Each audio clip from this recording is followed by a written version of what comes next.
Hey everybody, this is Caleb, part of the Narrate team. This week, Adam kicks off a conversation about the dangers of technology, as well as how to best manage our devices, in a series called Alone Together. So the Kims were like a lot of South Korean families, a pretty typical South Korean family in that they met online. They would eventually get married, and then not long after their marriage, the wife became pregnant with a daughter.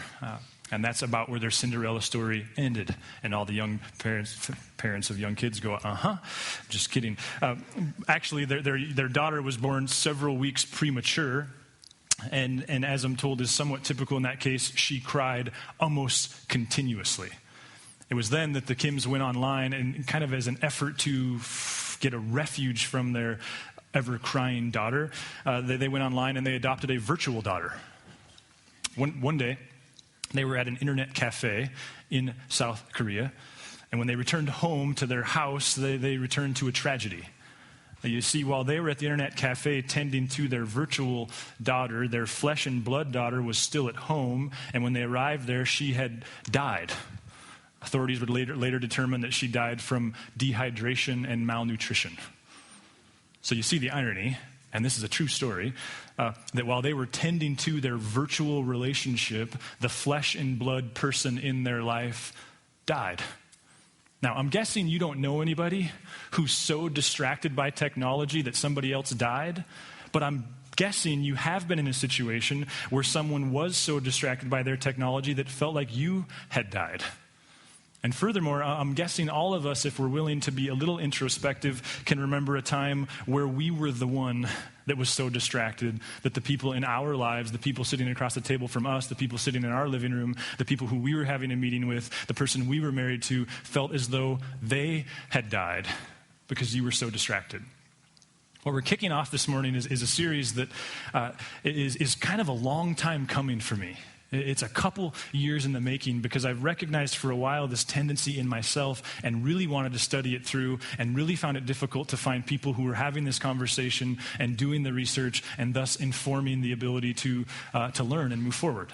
And I'm indebted this morning in particular to a gal named Kara Powell. But here's my goal for us, not this morning, but through the whole of this series that'll take us through October. My hope is for those of you that it's quite likely that there's many of you here who you're not here because you follow Jesus. You're not here because you even think you like Jesus or trust the Bible, but you're here because you trust the person who invited you. And what they've told you is there's the spiritual conversation, but then there's the life conversation. And one of the more encouraging things we hear are the stories of people who say, no, it's engaging and challenging, even if you don't agree with them theologically. And I think that'll be especially true for you this morning. And throughout the series, because my hope is that you'll begin to look in the mirror a little bit and really begin to challenge yourself on how you utilize technology.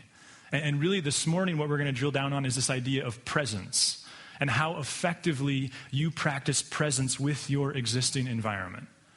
Now, for those of you that do follow Jesus, you do call yourselves Christians, whether you're in middle school or you're in your 70s, here has been my honest prayer and hope for you. My prayer has been that the voice of Jesus, if I could be so blunt, would break through to you in ways that maybe it hasn't in a long time.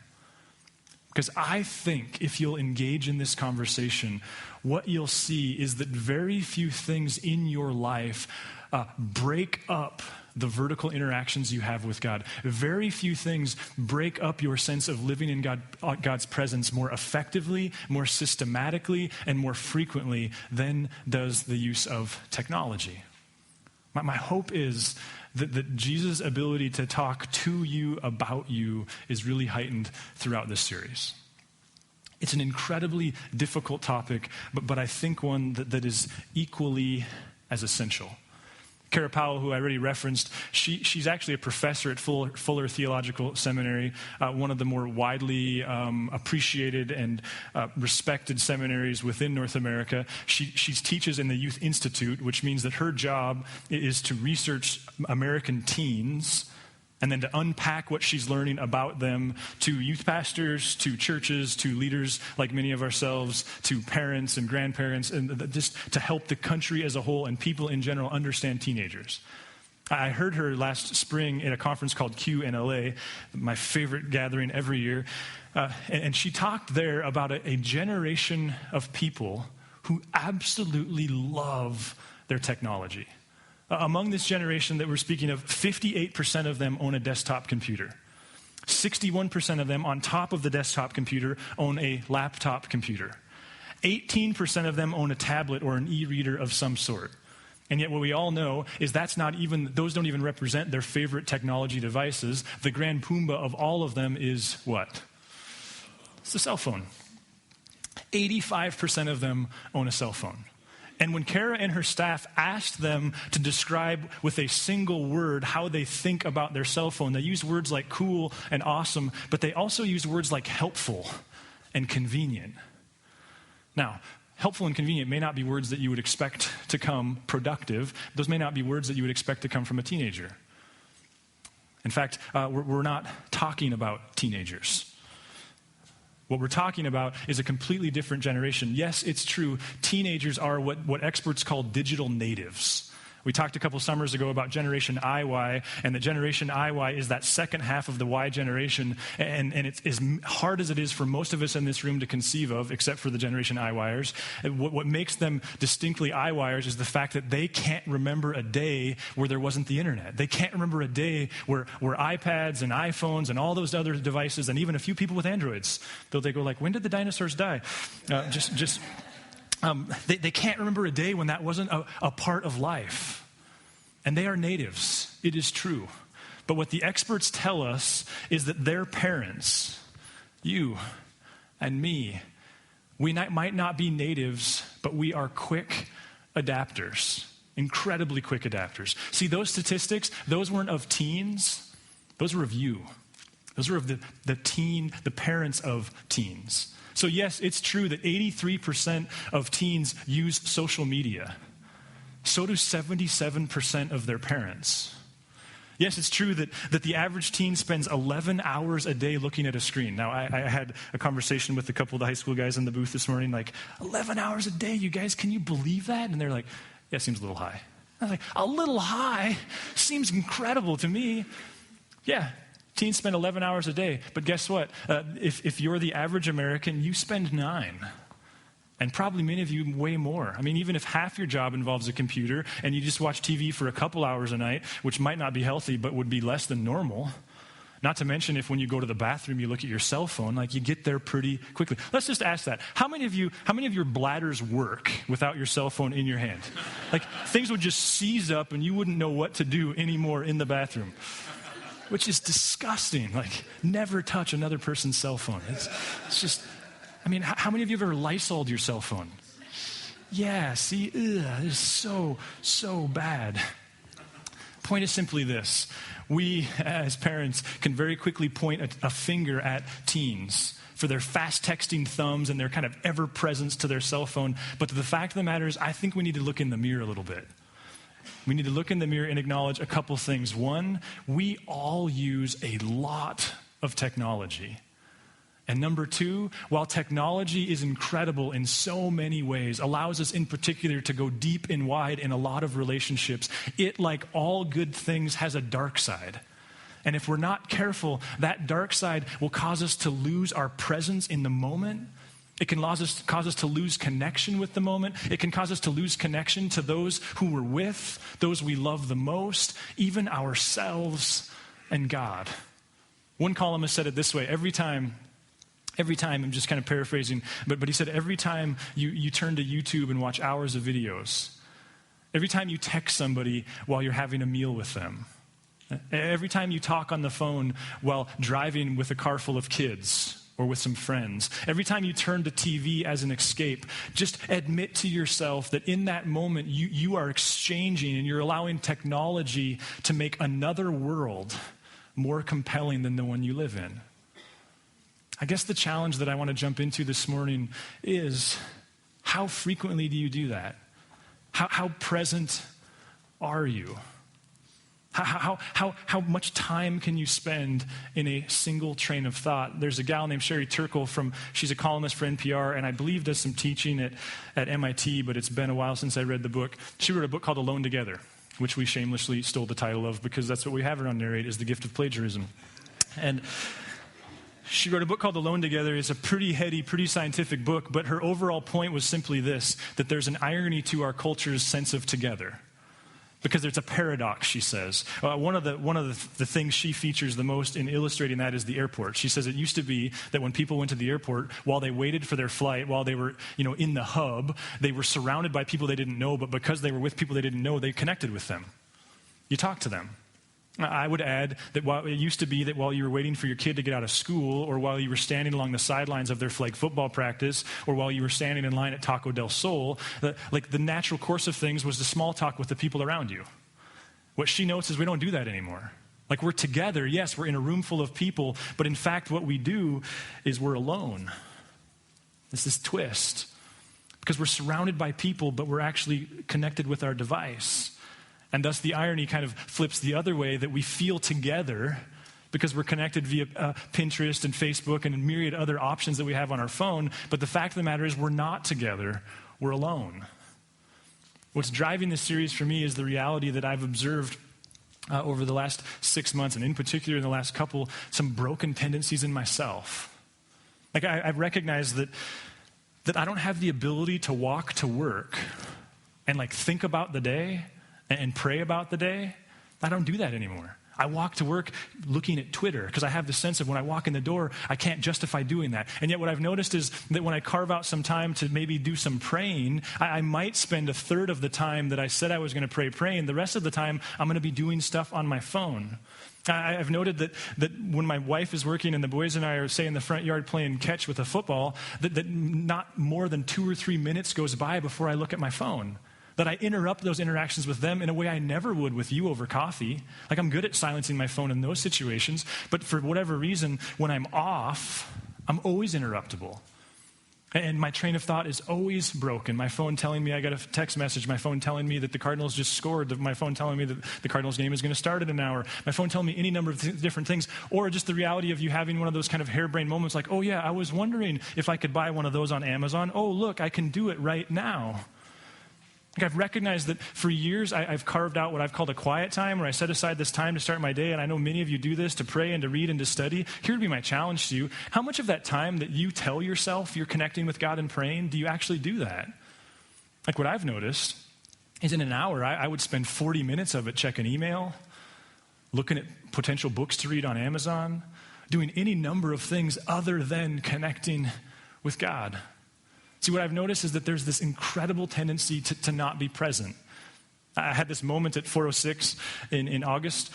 It was the day that we were leaving to go to Billings. I was going to teach at Harvest, and it happened to be my niece's 18th birthday, so it was kind of a neat thing. And so I thought, I'm gonna go to Harvest, I'm gonna go to 406, and I'm gonna grab some 406 artifacts for her.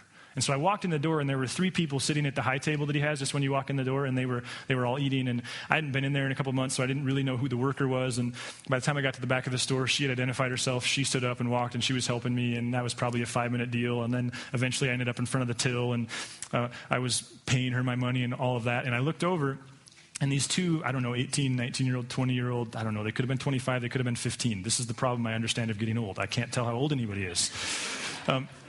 They were sitting there, and they were eating, and they were doing this. They were completely together and yet completely alone. And instantly in my brain I went, and I'll bet you they're texting friends that they see later, that they'll hang out with later. And when they're hanging out with them, he'll probably text the guy sitting next to him. It's the irony of the moment. Sherry Turkle gets actually a lot deeper into that, and you can Google her and search her on your podcast apps, because she talks a lot about our inability to actually have sustained conversation because we don't talk on the phone, we text. There's even some conversation that would say that the way that psychiatric medicine is going is connected to our use of technology. Now, let me be clear on this. I'm not a doctor. That's not surprising to any of you. I'm not a scientist. Not surprising either. I'm not a psychiatrist or any of those different things. And I, like you, think the brain is an organ that sometimes is best corrected via medication. But I also think that what we're seeing are trends that suggest that some of what we're treating as psychiatric disorder is connected to the way we engage technology. I had, you wouldn't believe this, I had a 50-something guy come up to me between services. He's a professional. He uses his brain for a living. He's very good at what he does, very respected, probably a six-figure type of guy. And he's like, Adam, I've been trying to figure out for 2 years why I can't think anymore. And here's the ironic thing he said. I got my first smartphone yesterday. And as he's talking, he's connecting the dots that the reason he can't think anymore is because of the way he engages email and his search engine and all those different things. They say the CDC, the Center for Disease Control, released a report about a year ago talking about attention deficit disorder. Now, again, let me just say that attention deficit hyperactive disorder, I was in college and it was ADD, and I'm pretty sure there'll be 7 letters in the next 10 years, but you know what I mean.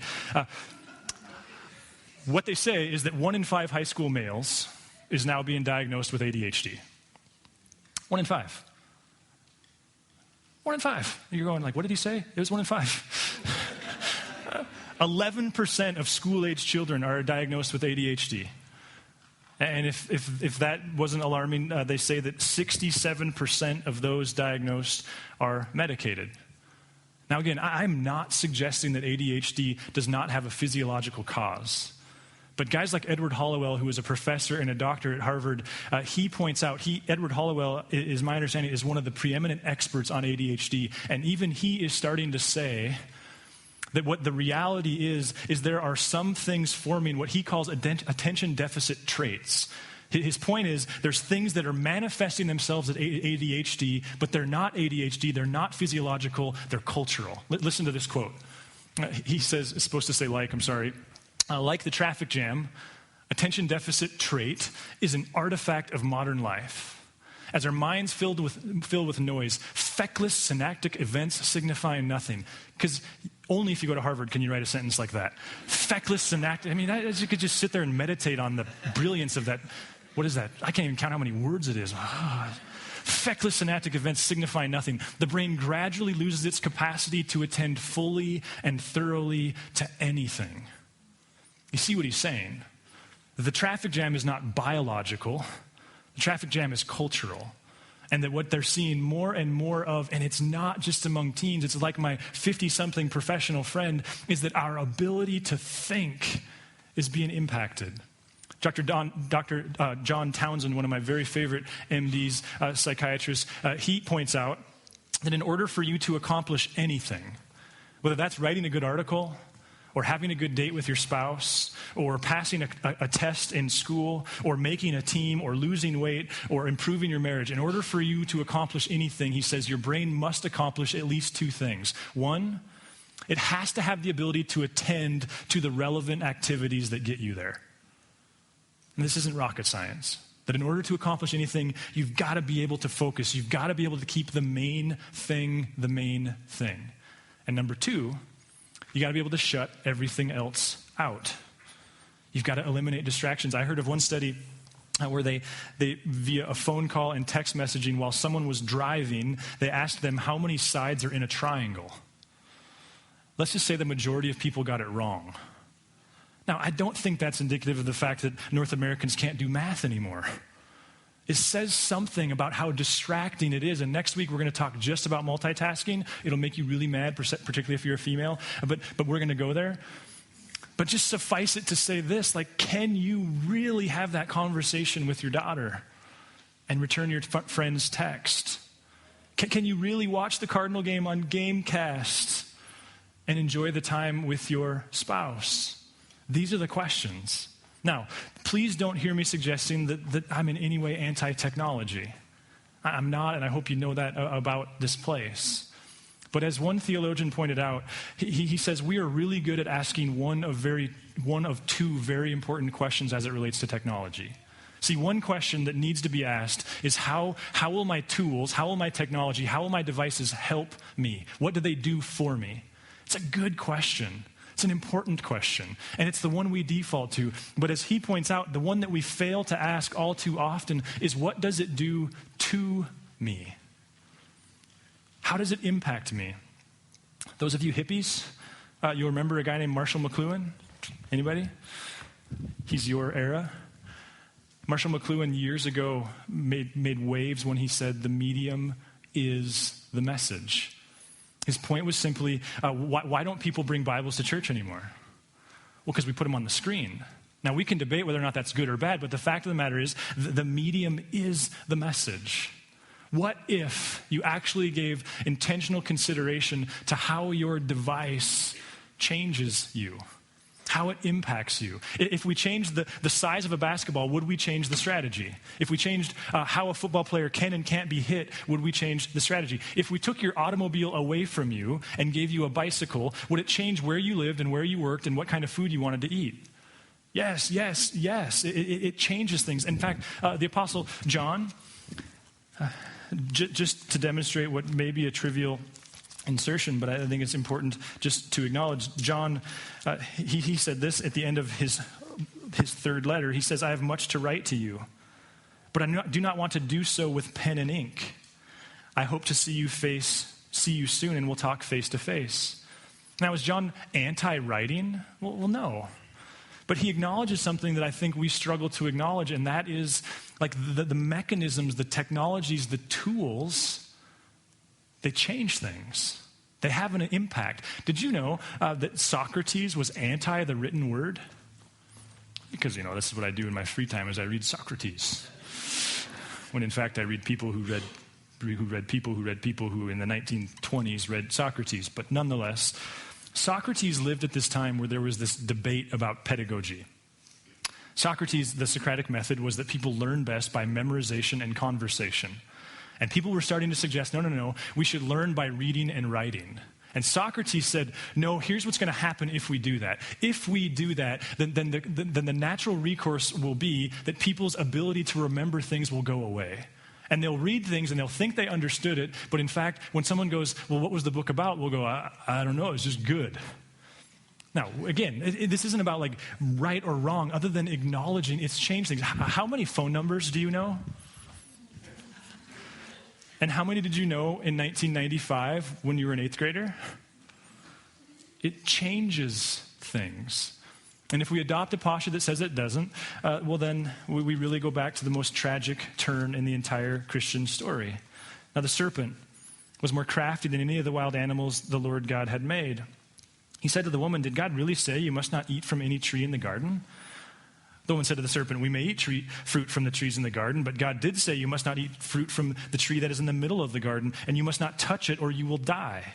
You will not certainly die, the serpent said to the woman. Don't you hear a British accent there? For God knows that when you eat from it and your eyes will be opened and you will be like God, knowing good and evil. When the woman saw that the fruit of the tree was good for food and pleasing to the eye and also desirable for gaining wisdom, she took some and ate it. She also gave some to her husband who was with her, and he ate it. The entire Jesus story is hinged upon people who consumed something without giving consideration to its impact. And the fact is it impacted them. One person I read, I think, put it best when he said technology is not a red light, because red lights say stop, bad, don't proceed. And it's not a green light, because green lights say, just go, nothing dangerous here. No, he said technology is a yellow light. And what yellow lights are is they are a call for discernment. They're a call to take in the situation, to understand the environment, and to decide, do I hit the accelerator because I really am going to be late? Or is there another guy doing the same and I need to stop? They're a call for discernment. Kara Powell put it in such a good visual when she said, imagine at the end of your life, after you die, you were taken into a room, and what's in the room is an LCD screen or something cooler by then, hopefully, and what you're told is that you were about to watch a collective video of your life. But, she says, imagine that you're told the only thing that makes the cut are those moments when you were fully present. Like when you were 100% present in the moment. And she begs the question, how many such moments will be on your film with your kids, with your spouse, at work? Like, how many hours will make the clip because you were so engrossed in your work, you were so focused, and you weren't distracted? Like, how long will your video be? Years ago, I had a friend say to me that, Adam, the quality of your life is determined by the quality of your relationships. I think that's a mantra worth living by. And if you follow Jesus like many of you do, then you know that he defines relationships as your relationship with God in your relationship with people. In fact, one time he was asked in a kind of tense situation, so which is the most important commandment? And he grabbed two. One is found in Deuteronomy 6. And just pay attention, will you, to the posture required of this text. It's called the Shema. It's this sacred text that probably even Jesus himself recited several times a day in kind of liturgical fashion. It starts this way: Hear, O Israel, the Lord our God, the Lord is one. Love the Lord your God with all your heart and all your soul and all your strength.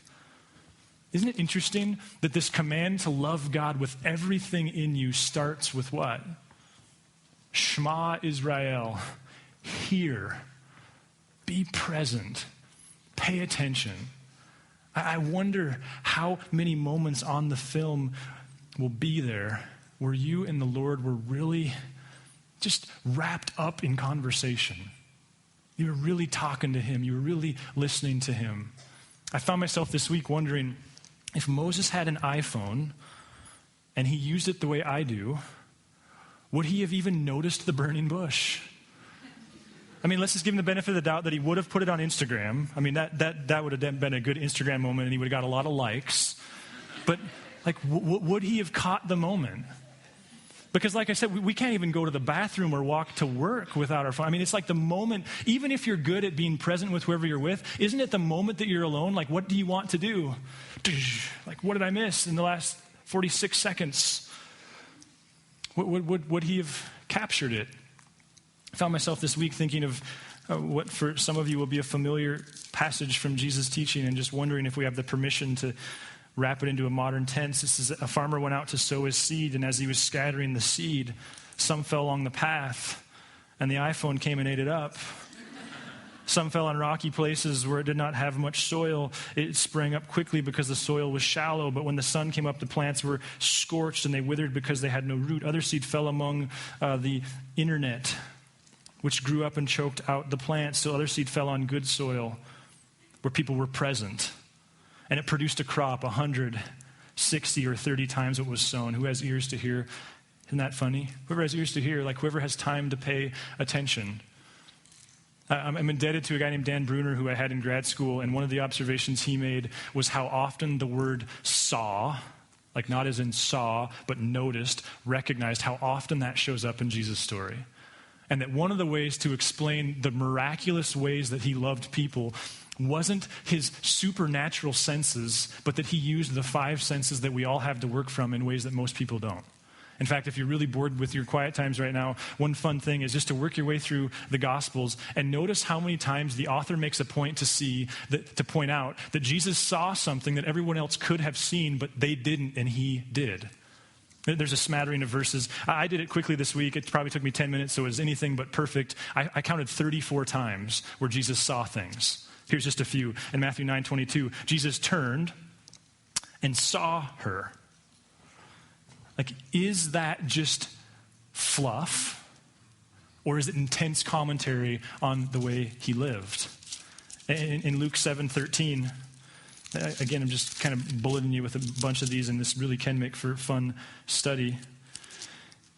When the crowd, when the Lord saw her, by the way, this is a different her, he went out to her and said, don't cry. In Luke 19, he's entering into his beloved city. And apparently he was undistracted by his Twitter feed enough to actually see the city. And it says this: as he approached Jerusalem and saw the city, he wept over it. Why? Because there were like Vikings banners hanging up? No, it was because he saw it. He was present with it. In fact, many of one of your favorite moments with Jesus, when he saw the widow put in the 2 minas, it says this: he also saw a poor widow put in 2 very small copper coins.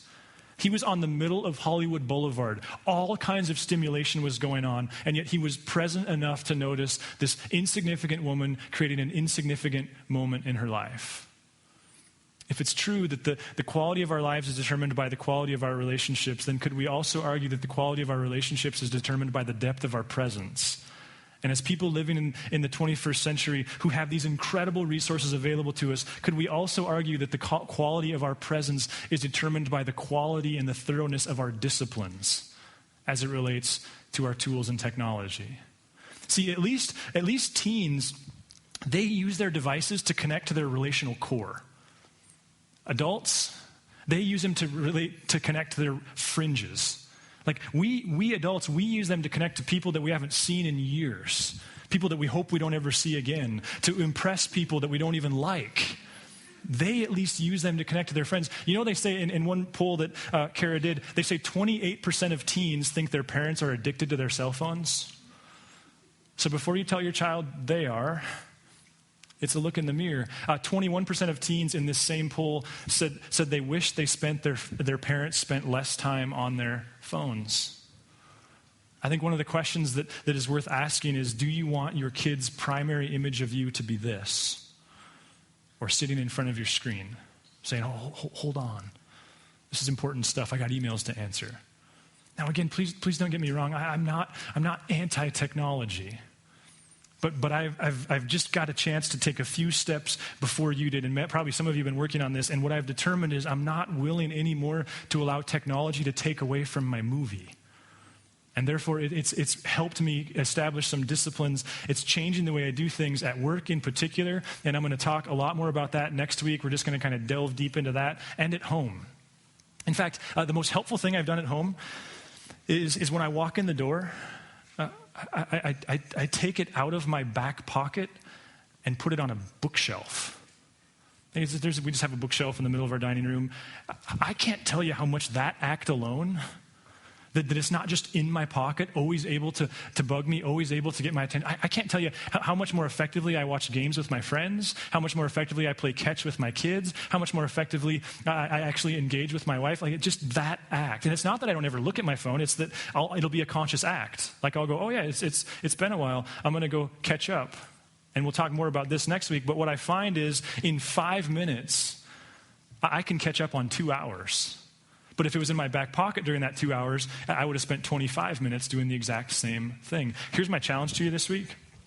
We're going to make a game of it. We're going to have some response next week. I don't know what Caleb's going to do, but it's going to be something amazing with a prize. But here's my challenge.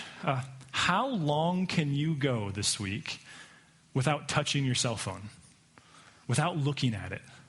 Like, how long, literally?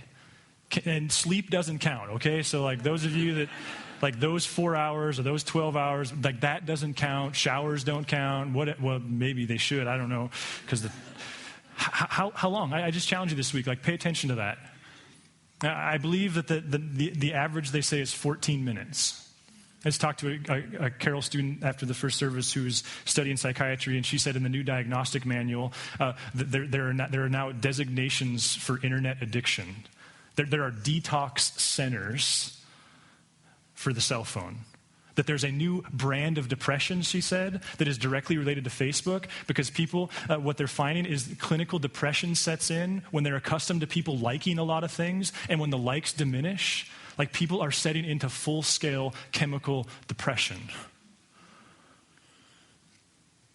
Wow.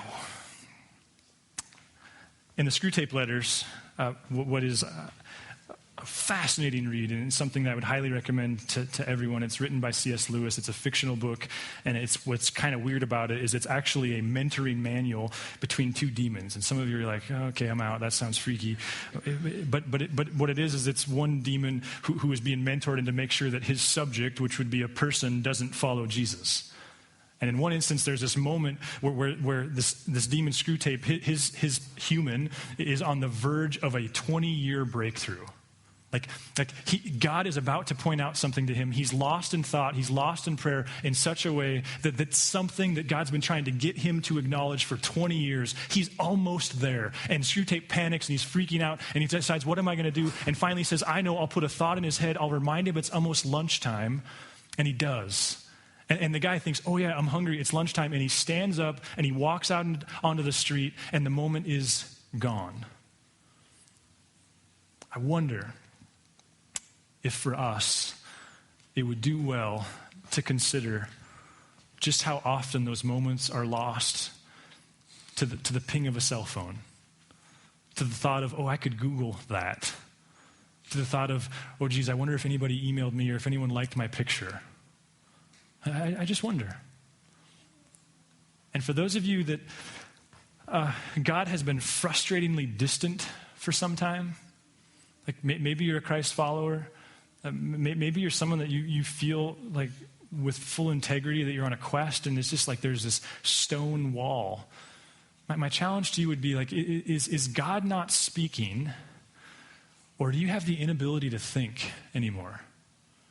Like, is God not speaking, or is there literally no silence in your life? The other night, I was getting ready to go to bed. My wife was working, and I was tired. I had watched a game late with a friend, and he had left, and so I was like, I'm not reading anything tonight. I just want to go to bed. And the thought was, okay, so what am I going to listen to as I fall asleep? Am I going to listen to the Broncos press conferences or ESPN radio? And I went, wait a minute. Like, I can't even enjoy the Lord for those 30 seconds before I fall asleep anymore. So my challenge, and then next week we'll jump into more specifics. How long can you go? How long can your phone sit on the bookshelf? If you would like to engage further with Narrate Church, you can find contact information online, www.narratechurch.org. We would love to hear from you.